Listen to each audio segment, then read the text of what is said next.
Hey, what's up guys? Welcome back to yet another video. This time I'm going to be giving you a little build order introduction to the most standard build as a Terran that you can do against both Protoss and Zerg. Now, there is going to be a small difference between the version that you do versus Zerg and the version that you do versus Protoss.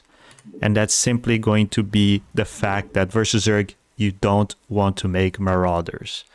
And the only difference that's going to cause in your build order is you're going to have a little bit less gas if you're making Marauders, which means you probably want to skip your +1 attack upgrade. But anyways, I will be focusing on making this build order as simple and easy to follow as possible. I want to make it very beginner friendly so that anyone can do it. And you can, even if you're a seasoned veteran, you can also do it in your pro games with some small variations. And the build, of course, I'm talking about is a Terran 3 Rex. We are going to do it off of 2 base, so we're going to just be doing a simple 1 Rex expand. And the reason why I say there can be some small variations depending on your skill level is that, for example, if you're a veteran of the game, you might want to go SCV scout with this SCV. Otherwise, I am going to be doing the simplified version. Just reactor first on the barracks, and this guy is going to build my command center on the low ground. No scout, easy to do, no need to react to anything, and it should be relatively safe against most things the Protoss can send at you. First thing you want to do after you build your command center is start your depot. Don't forget to always rally your SCVs back to the minerals while they're building. And the next step will be, of course, to not only make these 2 Marines, but also to make your extra barracks. As soon as you have money, you can plop down those extra barracks. I like to build my second barracks before I make those Marines just to get the faster stimpeg. Because if you build your 2 barracks at the same time, the problem you're going to have is that your stimpeg is going to take a bit longer than your combat shields. So it's definitely more important for you to start your stimpeg first. As of right now, you don't really need a second gas if you're going for this build. I like to skip the second gas simply because that allows me to make a bunker if I need. If I'm getting like rushed or something, or I can even pull SCVs and still have enough money to keep producing from my units. Eventually, of course, you do want those, you want the extra gas so that you can transition. But as of right now, just very simple build order. Make sure to always drop your mules whenever you can. Like I said, rally your SCVs down there. You don't want more than 16 SCVs on your minerals over here. And then as soon as your tech labs are done, you can start producing units. And you can see I already started a Marauder here because I already have enough gas to start the combat shield, so I can get away with that. And then we're going to start another Marauder and another combat shields. And that's literally all you do. Just keep making SCVs, keep producing from your barracks non-stop, and make depots so that you don't get supply blocked. I'm gonna make another one here. You can spread around those depots if you want, maybe put them in the corner of your main for vision, but it doesn't really matter. Just as long as you're not getting supply blocked with this build. And then the final step to this build is to push at the correct time. And that's going to be about 30 seconds before stimpeg is done. Because it takes your units about 30 seconds to walk across the map. And that will give enough time for the stimpeg to finish. And you can do that by clicking your tech lab and just hovering over the upgrades to make sure that you're at the right time. And I'm like, okay, 30 seconds left. It's go time. By the time I get to his natural, there is going to be, of course, the stimpeg ready.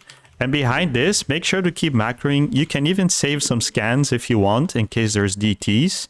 And start an engineering bay. This is super important because you also might need turrets if it's DTs or Stargate. You see his units are in the middle of the map. If that happens, not having stimpeg can be a bit scary for you. But don't worry, you have a lot of army. If you're really scared, you can, of course, wait for stimpeg to finish. But by the time you get there, this is the fastest and most optimal way to kill a Protoss player. if they're not ready for it. Behind this, of course, you can follow up with your extra gases. Just keep producing units and get your third base behind it. Extra gases, engineering bay, and keep making supply depots. Very simple. And you can see we're here. I can finally stim and simply end the game. Of course, the game would look very different against a normal player. I would say probably the Protoss player would not be out on the map unless he was planning some kind of push. But if he is planning some kind of push, you should be able to retreat and wait for your stim pack and crush him pretty easily because you have the most army with this build. This time we're going to try this build versus a Zerg. The start of the build is pretty much the same. You're going to make your barracks and then your gas as soon as possible and go into a reactor first with your barracks. And versus Zerg, you can scout. I think it's much less important scouting versus Zerg as it is versus Protoss. But if you choose to do so, the scout timing is pretty much the same. Just send the SCV that's building the barracks to scout, and then send another SCV to build the command center. But versus Zerg, really, how often are you going to be playing against one base Ravagers and proxy hatcheries? I would say probably not too often. And because of that, I don't think it's really necessary for you to scout against Zerg.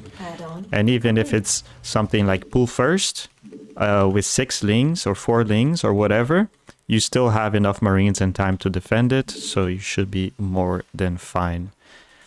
But yeah, like I said before, the variation versus Zerg is going to be just an extra building, because since I'm not going to be building those Marauders, I'm going to have a bunch of extra gas and minerals, because of course Marines are a little bit cheaper, which means I can actually sneak in a little engineering bay. Now you want to start the engineering bay as soon as possible, because the +1 upgrade actually takes longer than stim and combat shields. So as you can see, that is going to delay my orbital command a little bit, but it is going to make it the push so much stronger. So I definitely recommend it. I think just +1 on Marines is actually so big.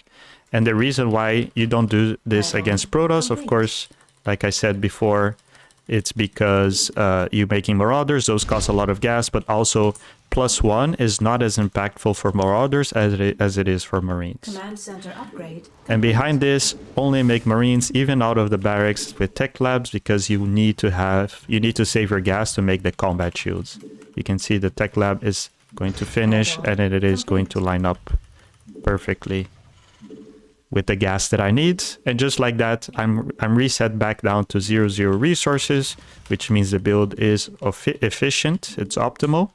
And basically the same premise as before. We're gonna wait until stim pack is almost done, and we're gonna start pushing across the map. If you did SCV scout, of course, your game plan can change a little bit. If you're getting all in, obviously you don't want to move out, maybe even act a bunker. But basically, if you finish stim and combat shields, you are basically invincible against anything the Zerg can throw at you. So as long as you're buying enough time for those upgrades to finish, you should be okay against any Zerg all in.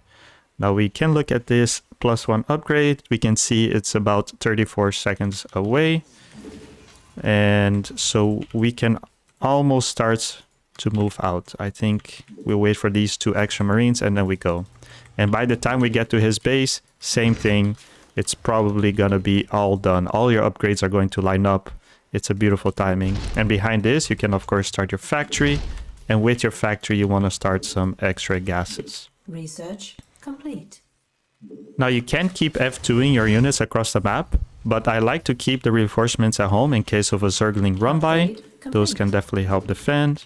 You can start your +1 armor, get extra gases. You can go up to 3. I wouldn't recommend going up to 4 just yet. And once you're here, you have +1 upgrade. You have stim pack, combat shields, and there's really it's going to be very difficult for the Zerg to hold this unless he has Banelings. And just like that, we have vanquished the fearsome Zerg player. Now, the reason you don't see me do this build against Terran is because Terran has siege tanks and those are particularly hard to break. So you can try it versus Terran. It might take you up to Diamond perhaps, but I think then it might start falling off quite fast because Terrans, they have a lot of units that can really catch this build off guard, like Banshees and siege tanks. So I wouldn't recommend it, but do it at your own leisure. Versus Zerg versus Protoss, though, guaranteed really good build. And I think the best map for you to do it on is probably going to be Royal Blood, because it's the shortest map and it doesn't have a ramp. The worst map to do it on is probably Altitude, because it's the longest map and it has a tight ramp. Of course, those are not the things you're looking for when you do this build, but you can still do it if you want. Just letting you know what the best maps are. If you like the video, make sure to subscribe to my channel. And if you want to see other build orders, let me know in the comments below. Have a good one.